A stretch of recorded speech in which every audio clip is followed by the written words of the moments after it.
toujours Edmund Husserl pour l'agrégation. Dans Expérience et jugement.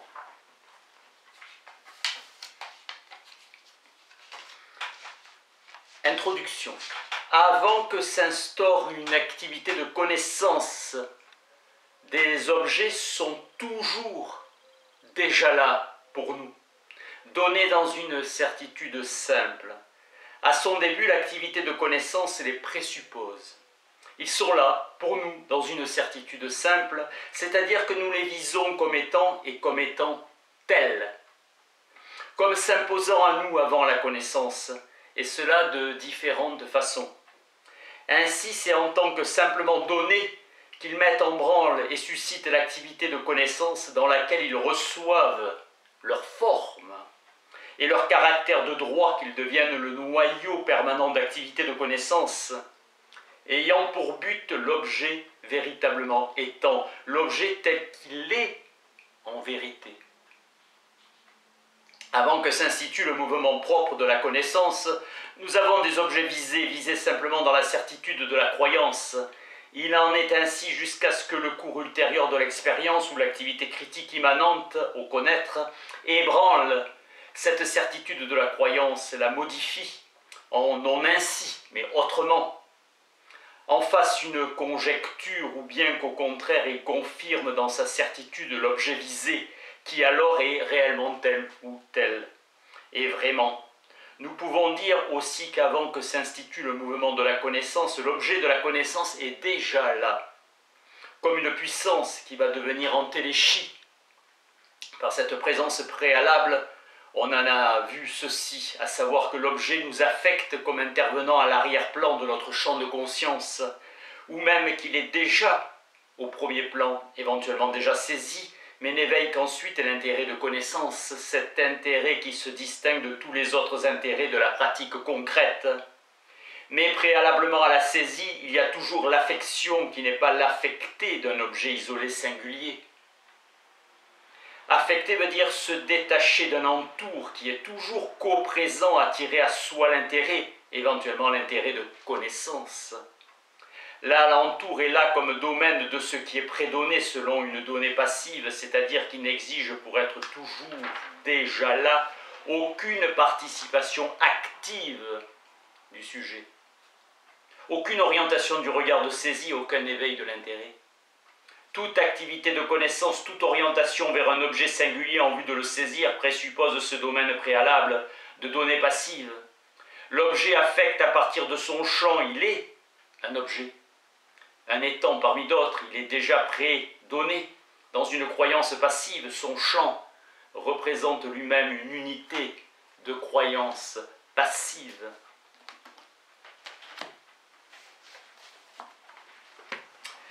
Dans la crise des sciences européennes et la phénoménologie transcendantale.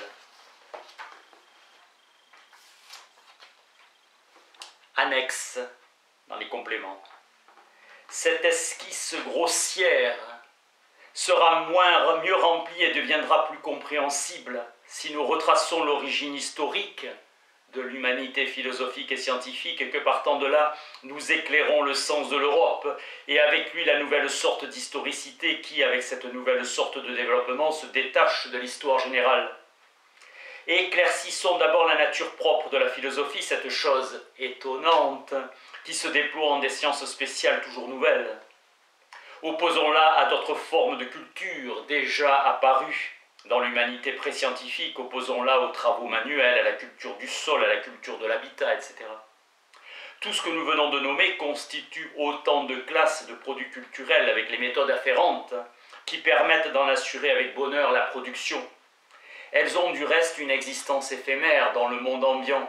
De leur côté, au contraire, les acquis scientifiques, dès lors que la méthode qui permet d'assurer avec bonheur leur production a été conquise, possèdent une toute autre façon d'être, une toute autre temporalité.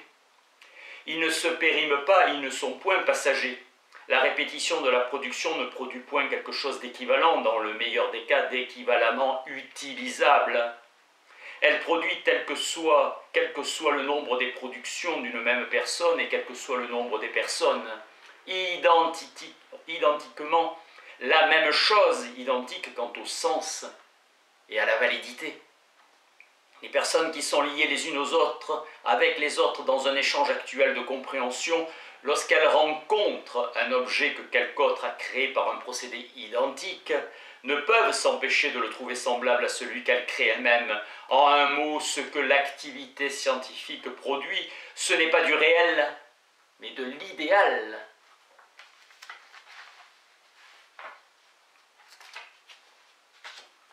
La crise des sciences européennes, dans les compléments annexes. Rassemblons les idées fondamentales de nos développements, la crise de l'existence européenne dont on parle tant, et dont témoignent les innombrables symptômes de la décadence de la vie, n'est pas un obscur destin, ce n'est pas une fatalité impénétrable. Il est possible au contraire de la rendre compréhensible et saisissable dans une vue sur l'arrière-fond de ce que la philosophie seule découvre, la téléologie de l'histoire européenne. Mais une telle compréhension a comme présupposition que l'on ait auparavant saisi le phénomène Europe dans son noyau essentiel central. Pour pouvoir saisir le renversement de l'essence qui caractérise la crise actuelle, il fallait avoir élaboré le concept d'Europe en tant que téléologie historique de but rationnel infini. Il fallait avoir montré comment le monde européen était né des idées de la raison, c'est-à-dire de l'esprit de la philosophie. La crise pouvait alors être interprétée comme l'échec apparent du rationalisme. Mais le fondement de l'impuissance d'une culture rationnelle ne se trouve pas, nous l'avons dit, dans l'essence du rationalisme même. Il se trouve seulement dans son extranéation, dans le fait qu'il s'enrobe du cocon du naturalisme et de l'objectivisme. Dans Recherche phénoménologique pour la Constitution. Chapitre 11, la nature comme sphère de pure et simple chose. Saren des choses. Faisons retour maintenant de nouveau sur l'idée de nature en tant que corrélat de la science moderne de la nature dont la délimitation phénoménologique radicale était le but de notre recherche jusqu'ici. Il est clair que nature en ce sens désigne une sphère de pure et simple chose, une sphère d'objectivité qui, au moyen d'une démarcation indiquée a priori dans l'essence de la conscience constituante, se sépare de toutes les autres sphères d'objets susceptibles d'un traitement théorique. Nous pouvons dire sans difficulté, comme nous avons déjà pu le dire auparavant, la science de la nature ne connaît pas de prédicat de valeur ni de prédicat pratique. Des concepts tels que ceux de doté de valeur, beau, aimable, attirant, parfait, bon, utile, action, œuvre, etc. De même que également des concepts comme ceux d'État, d'Église, de droit, de religion et autres, et par conséquent les objectivités à la constitution desquelles des actes d'évaluation et des actes pratiques ont par essence contribué, n'ont en elles aucune place, et ne sont pas des concepts qui relèvent de la nature. Mais c'est de l'intérieur, à partir des sources phénoménologiques, qu'il faut comprendre que lorsqu'on procède à cette abstraction des prédicats de la sphère axiologique et de la sphère pratique, il ne s'agit pas de procéder à une abstraction quelconque et arbitraire qui, comme telle, serait bien incapable de fournir l'idée radicalement close sur elle-même d'un domaine scientifique donné, donc pas davantage l'idée d'une science close a priori sur elle-même. Mais nous gagnons une telle idée, close a priori, de la nature en tant qu'idée d'un monde de pure et simple chose, lorsque nous devenons des sujets purement théoriques en tant que sujets qui n'ont pas d'autre intérêt que l'intérêt purement théorique, et lorsque nous cherchons à satisfaire absolument cet intérêt. Ceci étant entendu toutefois au sens antérieurement décrit, nous accomplissons en conséquence une sorte de réduction.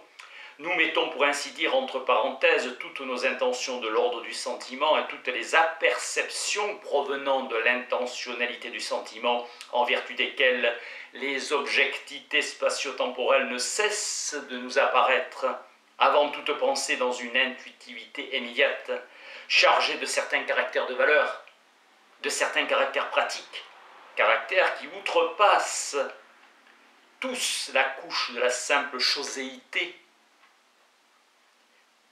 Ainsi, dans cette attitude théorique pure ou épurée, Nous ne faisons plus l'expérience de maisons, de tables, de rues, d'œuvres d'art, nous faisons l'expérience de choses simplement matérielles. Et quant à celles qui sont chargées de valeur, nous ne faisons l'expérience que de leur couche de matérialité spatio-temporelle. Et il en va de même en ce qui concerne les hommes et les sociétés humaines, dont nous ne retenons que la couche de la nature psychique liée au corps propre spatio-temporel. Dans Idées directrices pour une phénoménologie,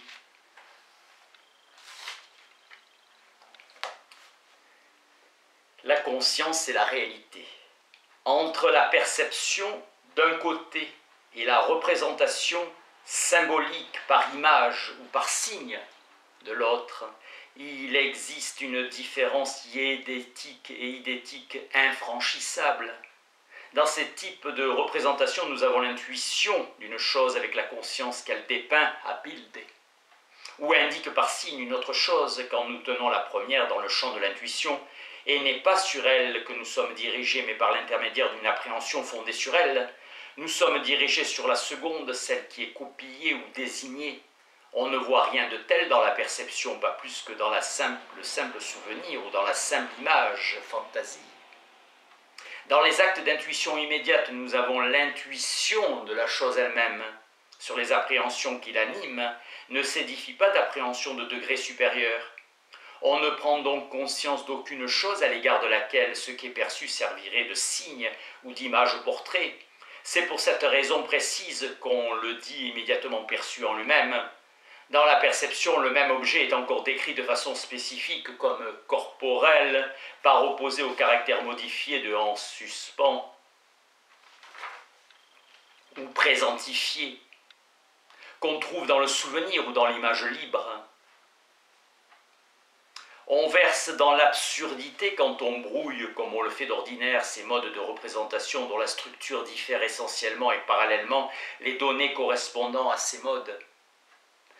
Ainsi, la simple présentification avec la symbolisation, que celle-ci procède par image ou par signe, et à plus forte raison la perception simple avec l'une et l'autre, la perception d'une chose ne présentifie pas ce qui n'est pas présent, comme si la perception était un souvenir ou une image. Elle présente, elle saisit la chose même dans sa présence corporelle, et cela en vertu de son sens propre. On ferait violence à son sens si on supposait d'elle autre chose, si, comme on le fait ici, on envisage surtout la perception des choses. Son essence implique qu'elle soit une perception qui procède par esquisse. Corrélativement, le sens de son objet intentionnel, c'est-à-dire de la chose en tant que donnée dans la perception, implique qu'il ne soit par principe perceptible qu'au moyen de perception de cette sorte, c'est-à-dire procédant par esquisse.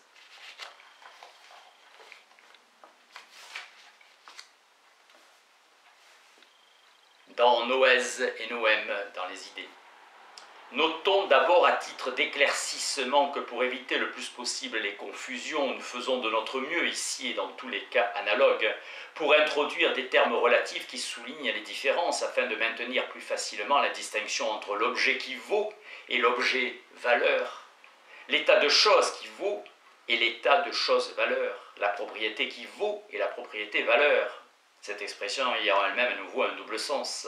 Nous parlons de la simple chose qui vaut, qui a un caractère de valeur, une qualité de valeur. Nous parlons d'autre part de la valeur concrète elle-même ou de l'objectivité valeur.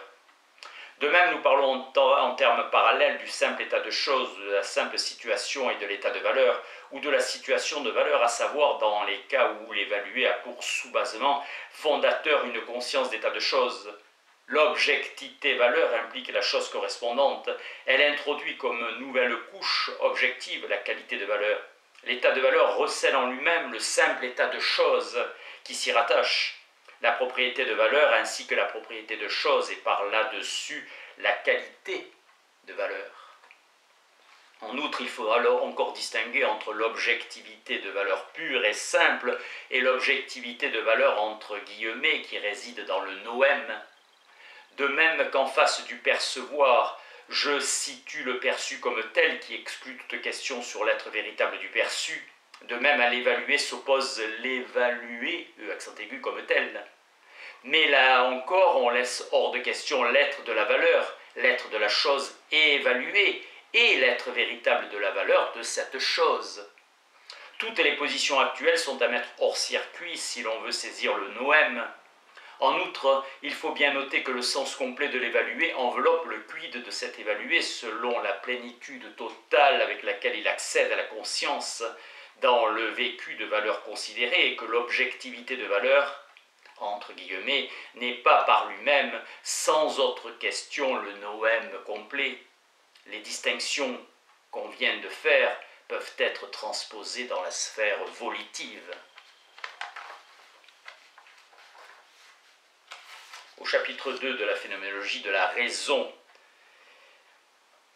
paragraphe 136, la première forme fondamentale de la conscience rationnelle, le voir donateur originaire. Si on demande ce que veut dire légitimer rationnellement, c'est-à-dire en quoi consiste la conscience rationnelle, nous rencontrons plusieurs distinctions en présentifiant intuitivement quelques exemples et en amorçant l'analyse eidétique qu'il invite à opérer. Premièrement, la distinction entre les vécus positionnels où la chose posée vient se donner de façon originaire et ceux où elle ne vient pas se donner ainsi, donc entre les actes de perception, de vision à un sens très large, et ceux qui ne sont pas des perceptions. Ainsi, une conscience de souvenir, par exemple le souvenir d'un paysage, ne se donne pas de façon originaire. Le paysage n'est pas perçu comme si nous le voyions réellement. Non pas que la conscience de souvenir n'ait pas de droit propre, seulement elle n'est pas une conscience qui voit. Pour toutes les espèces de vécu positionnel, la phénoménologie présente un analogue de cette opposition. Nous pouvons par exemple former de façon aveugle le jugement prédicatif. 2 plus 1 égale 1 plus 2, mais nous pouvons aussi former le même jugement sur le mode de l'évidence. L'état de choses, l'objectivité synthétique qui correspond à la synthèse du jugement, est alors une donnée originaire et il est saisi de façon originaire. La 6e étude logique montre que les relations intelligibles sont elles-mêmes susceptibles d'intuition, appelée intuition catégoriale, en ce sens qu'elle aussi remplit une signification avide. Il ne l'est plus après l'opération vivante de l'évidence, qui s'obscurcit aussitôt en une modification rétentionnelle. Celle-ci a sans doute une supériorité rationnelle sur toute autre conscience obscure ou confuse portant sur le même sens noématique. Par exemple, sur la reproduction irréfléchie de quelque chose qu'on a une fois appris et peut-être compris avec évidence, mais elle ne constitue plus une conscience donatrice originaire. Merci.